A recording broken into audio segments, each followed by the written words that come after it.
Hello friends, welcome to my YouTube channel. My name is Harjeet Kaur.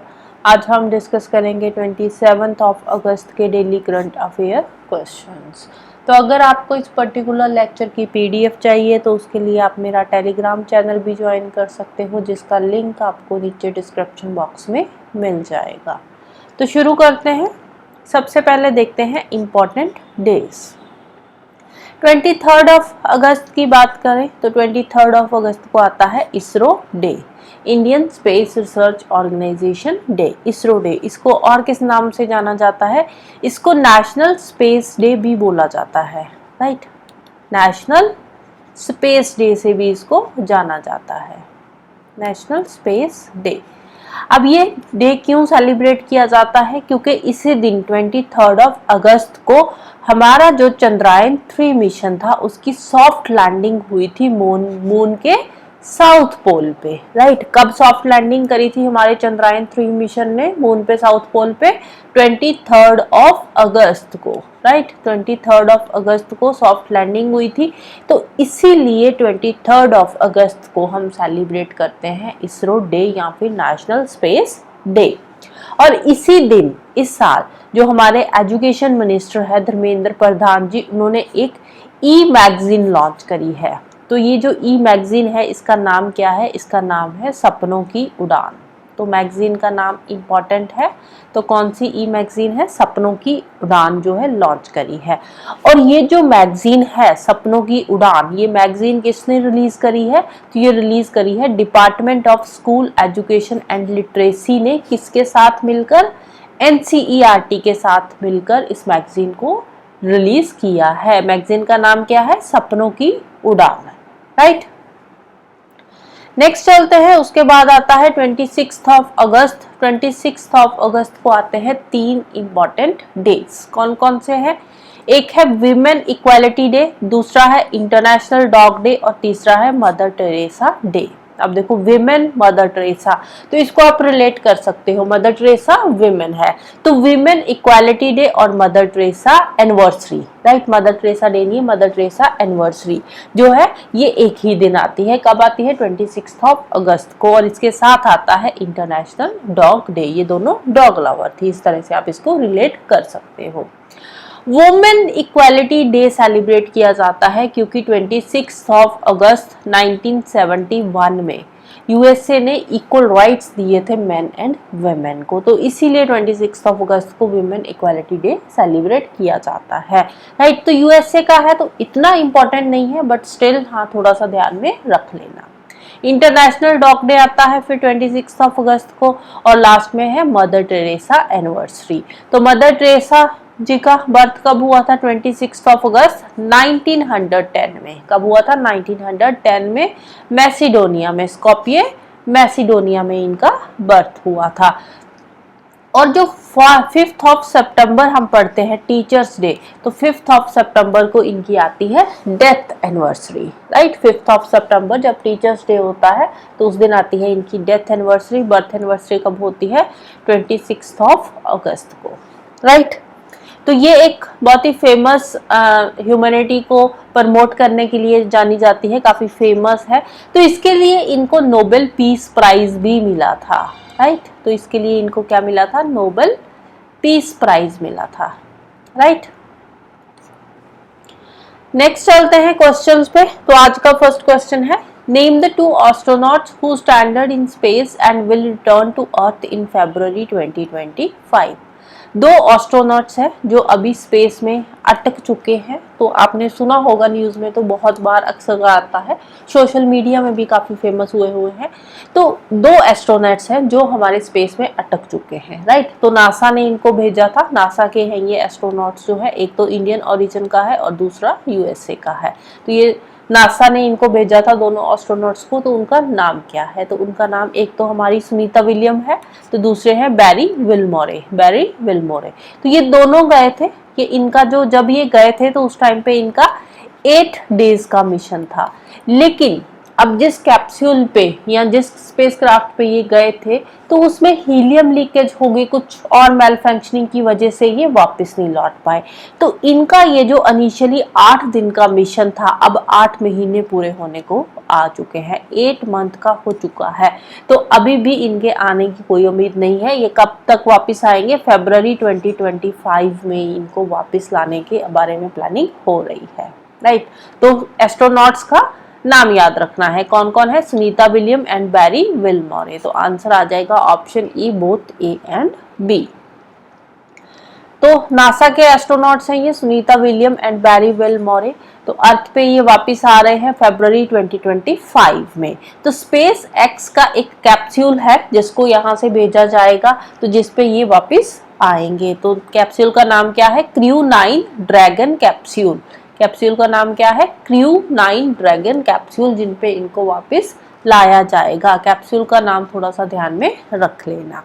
तो originally 8 दिन के mission पे ये गए थे, लेकिन अभी 8 महीने के करीब होने वाले हैं इनको वहीं पे स्पेस में अटके हुए, क्योंकि इनके जो स्पेस क्राफ्ट था तो उनमें कुछ टेक्निकल इश्यूज आ गए थे। अब ये बोला जाता है कि हीलियम गैस लीक हो गई थी, कुछ और माल फंक्शनिंग हो गई थी, जिसके चलते हुए ये वापस नहीं आ सकते। तो कौन से स्पेस क्राफ्ट पे गए थे, उसका नाम क्या था? उसका नाम था बोइंग स्टारलाइनर, राइट। तो ये गए थे बोइंग स्टारलाइनर पे, वापस आएंगे क्रू 9 ड्रैगन कैप्सूल पे, जो कि स्पेस एक्स का है, right. Next, which of the following does not stands for E in Bio E3 policy and Vigyanadhara scheme? Bio E3 policy and Vigyanadhara scheme, क्या है ये स्कीम? ये है कि साइंस के फील्ड में हमें रिसर्च एंड डेवलपमेंट को और आगे लेकर जाना है, इनोवेशन के फील्ड में हमने और डेवलपमेंट करनी है, और उसके साथ साथ हमें अपनी इन्वायरमेंट का भी ध्यान रखना है, अपनी इकोनॉमी को भी डेवलप करना है, एम्प्लॉयमेंट भी जनरेट करना है। तो विद सस्टेनेबल डेवलपमेंट, राइट। तो साइंस को हमने आगे लेकर जाना है, रिसर्च एंड डेवलपमेंट करनी है विद सस्टेनेबल डेवलपमेंट, तो उसके साथ हमारे इन्वायरमेंट को कोई नुकसान नहीं होना चाहिए। तो ये है बायो E3 पॉलिसी। तो इसमें E3 में 3 ई है, कौन कौन सी है? Economy, environment and employment. तो एजुकेशन इसके अंदर नहीं आती, राइट। तो इसके 3 मेजर कंपोनेंट्स कौन से हैं? एक तो है science and technology, institutional and human capacity building, दूसरा है रिसर्च एंड डेवलपमेंट, थर्ड है innovation, technology development and deployment, right. तो इसके साथ साथ हमें क्या करना है? अपने इन्वायरमेंट को सेफ रखना है, उसको कोई नुकसान नहीं होना चाहिए, एम्प्लॉयमेंट जनरेट करना है और इकोनॉमी की ग्रोथ करनी है। नेक्स्ट है India first reusable hybrid rocket. Reusable hybrid rocket मतलब ऐसा रॉकेट है जिसको हम बार बार यूज कर रहे हैं। तो इंडिया का ये पहला रीयूजेबल हाइब्रिड रॉकेट है। नाम क्या है इस रॉकेट का? नाम है रूमी 1, RHUMI, रूमी 1। तो इसका नाम इंपॉर्टेंट है, याद रखना है। तो रूमी 1 क्या है? इंडिया का पहला रीयूजेबल हाइब्रिड रॉकेट है। तो रिसेंटली इसको लॉन्च किया गया है। कहाँ से लॉन्च किया गया है? तो इसको चेन्नई से लॉन्च किया गया है। कहाँ से लॉन्च किया गया है? ये चेन्नई से लॉन्च किया गया है। अब देखो, जैसे कि नाम से पता चल रहा है हाइब्रिड रॉकेट है, तो इसमें जो फ्यूल है वो सॉलिड एंड लिक्विड दोनों फ्यूल से ही ये काम करेगा। सॉलिड एंड लिक्विड फ्यूल दोनों ही ये इसमें काम करते हैं, राइट। इंडिया का पहला रीयूजेबल हाइब्रिड रॉकेट रूमी 1 ये कहाँ से लॉन्च किया गया है? चेन्नई से। कौन सा स्पेस कंपनी है जिसने इसको लॉन्च किया है? तो इसको लॉन्च करा है स्पेस जोन ने। कौन सी स्पेस कंपनी ने लॉन्च किया है? स्पेस जोन ने इसको लॉन्च किया है। इंपॉर्टेंट है, किसने लॉन्च किया है? स्पेस जोन ने लॉन्च किया है। कहाँ से लॉन्च किया है? चेन्नई से लॉन्च किया है। किसके साथ मिलकर किया है? मार्टिन ग्रुप के साथ मिलकर, in collaboration with Martin group. Martin group के साथ कोलैबोरेशन से इन्होंने इसको लॉन्च किया है। नाम क्या है रॉकेट का? रूमी 1। इंडिया का पहला रीयूजेबल हाइब्रिड रॉकेट है, राइट। तो अब ये जो रॉकेट है ये छोटे छोटे पेलोड्स लेकर जाएगा, जैसे 50 पिको सैटेलाइट्स, 3 क्यूब सैटेलाइट्स, ऐसे जो छोटे छोटे सैटेलाइट्स होते हैं उनको ये स्पेस में लेकर जाएगा और विद इन सेकेंड्स ये बहुत सारे एक्सपेरिमेंट्स कंडक्ट करेगा। और कितनी हाइट तक जाएगा ये? 35 किलोमीटर तक के ऑल्टीट्यूड तक ये जाएगा, वहां भी एक्सपेरिमेंट्स कंडक्ट करेगा और वापस अर्थ पे आ जाएगा, रीयूजेबल है, इसको हम बार बार यूज कर सकते हैं, राइट। नेक्स्ट है what is the major difference between A1 and A2 type of milk and milk products. अभी जो मिल्क आता है या मिल्क प्रोडक्ट्स जो भी आते हैं, बटर हो गया, घी हो गया, तो उन पे एक मार्किंग होती है, मार्किंग में A1 और A2 लिखा होता है।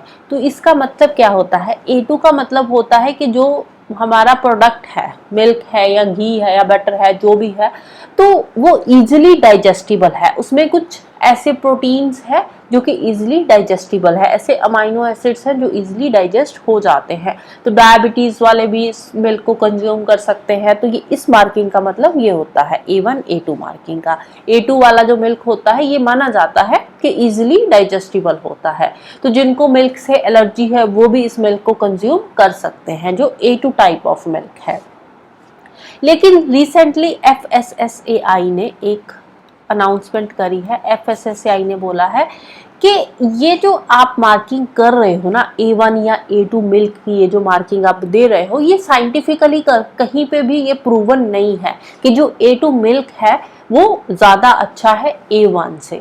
तो FSSAI ने ये अब बोला है इन कंपनीज को, जो मिल्क प्रोडक्ट्स बनाती है, इन कंपनीज को बोला है कि आप ये जो मार्किंग कर रहे हो ना, इस मार्किंग को करना छोड़ दो, राइट। क्यों? क्योंकि कहीं पे भी ये साइंटिफिकली प्रूवन नहीं है कि जो A2 मिल्क है वो ज़्यादा अच्छा है A1 से।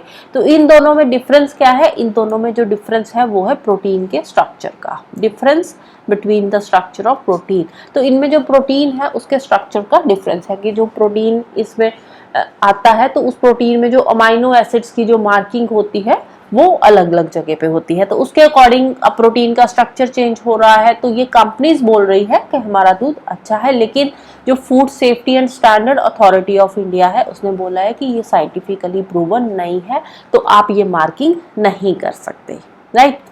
Food safety and standard authority of India has asked food business operators and e commerce food business operators जो है उनको बोला है कि आप जो क्लेम कर रहे हो ना अपना A1 A2 types of milk के, तो इन क्लेम्स को अब हटा दो। कहीं भी फूड पैकेट्स पे जो A1 A2 आप लिख रहे हो, तो ये जो मिल्क प्रोडक्ट्स के जो पैकेट्स है, बटर है, घी है, इन सब पे तो उनको आप जो है रिमूव कर दो। जो भी पैकेजिंग पे आपकी ये मार्किंग आ रही है, इस मार्किंग को रिमूव करने के ऑर्डर्स दिए हैं FSSAI ने, right. The food regulator added that A1 A2 differentiation of milk is essentially linked to the difference in the structure of protein। दोनों में डिफरेंस क्या है? प्रोटीन के स्ट्रक्चर का। तो A2 क्या क्लेम करता है? On milk fat products are misleading। ये बोलते हैं, आप बोल रहे हो A2 अच्छा है, लेकिन आप अपने कस्टमर्स को मिसलीड कर रहे हो, क्योंकि ये साइंटिफिकली प्रूवन नहीं है। तो इसीलिए ये मार्किंग को रिमूव करने के लिए ऑर्डर्स दिए हैं किसने? FSSAI ने, राइट। नेक्स्ट है union health minister JP Nadda launches national medical register. National medical register portal launch किया है, national medical register portal in New Delhi. National medical register includes, ये जो नेशनल मेडिकल रजिस्टर है इसमें क्या डिटेल दे रखी है? तो नेशनल मेडिकल रजिस्टर जो है इसमें जो मेडिकल प्रैक्टिशनर्स है, मेडिकल प्रैक्टिशनर्स की पूरी डिटेल्स दे रखी है कि जो डॉक्टर है उसको जो लाइसेंस इशू हुआ है, लाइसेंस नंबर क्या है, उसका एड्रेस क्या है, उसकी क्वालिफिकेशन क्या है, कहाँ पे वो डॉक्टर काम कर रहा है, कौन से हॉस्पिटल में है, तो वो पूरी की पूरी जो मेडिकल प्रैक्टिशनर है उसकी डिटेल्स इस पोर्टल पे होगी। नेशनल मेडिकल रजिस्टर पोर्टल जो है, राइट। तो यहाँ पे एक ई रजिस्टर जो है इख्तियार किया जाएगा, जिसमें जो मेडिकल प्रैक्टिशनर्स है जिनको लाइसेंस मिले हुए हैं, तो उनकी पूरी की पूरी डिटेल्स इस रजिस्टर में जो है वो डाली जाएगी, राइट। नेक्स्ट है recently Salseng C Marak passed away was the former chief minister of which state. ये कौन सी स्टेट के चीफ मिनिस्टर से थे? सालसेंग सी मराक। तो इनकी डेथ हो चुकी है, ये थे मेघालय के चीफ मिनिस्टर, ये मेघालय के चीफ मिनिस्टर रह चुके हैं, राइट। नेक्स्ट है Avni saving scheme. Avni saving scheme जो है ये शुरू करी गई है, किसके लिए? विमेन कस्टमर के लिए ये अवनी सेविंग स्कीम लेकर आई है। कौन सी बैंक लेकर आई है? तो ये लेकर आई है बंधन बैंक। कौन सी बैंक है? बंधन बैंक। स्कीम का नाम क्या है? Avni saving scheme. कौन से कस्टमर्स के लिए है? ये विमेन कस्टमर के लिए है, राइट। नेक्स्ट है credit line on UPI. Credit line on UPI was launched by. अब क्रेडिट लाइन ऑन यूपीआई क्या होता है? अब कई बार क्या होता है, हम कहीं से जैसे सौदा लेने जाते हैं, राशन लेने जाते हैं, तो हम क्या करते हैं, हम जो दुकान वाला होता है, शॉपकीपर होता है, हम उसको बोलते हैं कि हम at the end of the month हम आपके साथ हिसाब किताब कर लेंगे। तो पूरा महीना हम वहां से राशन उठाते रहते हैं। तो वो क्या करता है, जो भी चीजें हम वहां से बाय करते हैं, उस शॉपकीपर से लेते हैं, तो वो एक रजिस्टर पे सारा का सारा हमारा जो भी हिसाब किताब होता है उसको लिखता रहता है। तो वैसी ही कुछ ये स्कीम है क्रेडिट लाइन ऑन यूपीआई। तो इसमें क्या होगा, इसमें हम जो भी चीजें खरीदेंगे, राइट, जो भी हम ट्रांजैक्शंस करेंगे, तो वो at the end of the month हमारे यूपीआई से वो जितने भी पैसे की हम चीजें ले रहे हैं तो वो हमारे अकाउंट से कट जाएगी, राइट। तो क्रेडिट लाइन ऑन यूपीआई, तो ये किसने लॉन्च करा है? तो इसको लॉन्च करा है फोन पे ने। किसने लॉन्च किया है? फोन पे ने। नेक्स्ट है 2026 Asian games held in which country. 2026 की जो एशियन गेम्स है ये कहाँ पे होने जा रही है? ये होगी जापान में। 2024 की जो एशियन गेम्स थी ये कहाँ पे हुई थी? ये हुई थी पाकिस्तान में, राइट। 2024 की एशियन गेम्स पाकिस्तान में हुई थी, 6 की कहाँ पे होने जा रही है? जापान में।